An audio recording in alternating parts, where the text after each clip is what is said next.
Welcome back to the Coloring Book channel. This week I did something a little different. As you can see, I've got a sketch here that's partially colored.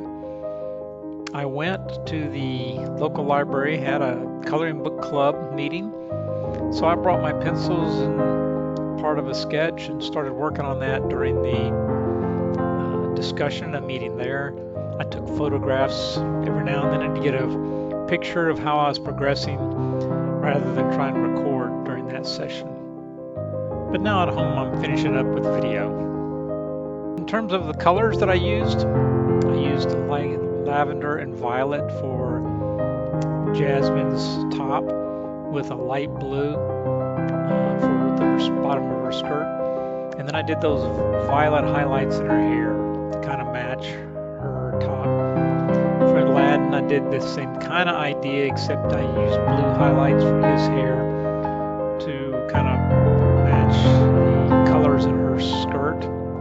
Gave Aladdin a typical red jacket, and I put a little green sleeve on there just so you could kind of see his arm as a contrast to the rest of him.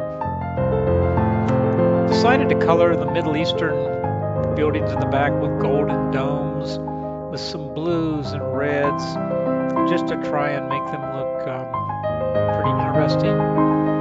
So I shaded around with some browns, a couple different colors of brown, just to add some contrast. And finally at the end I added a little blue on that main floor just because I thought it was too boring. Then I took a sky blue, colored the sky, trying to keep the brush strokes going all the same direction. And then I went over it with a Kleenex to try and smooth it out. It looked a little smoother on the film. And I may try that a little bit more in the future, just experimenting with that to see how that can turn out. And finally I went back and added a little shading here and there to finish out the picture. Hope you enjoyed that. Come back to the Coloring Book channel.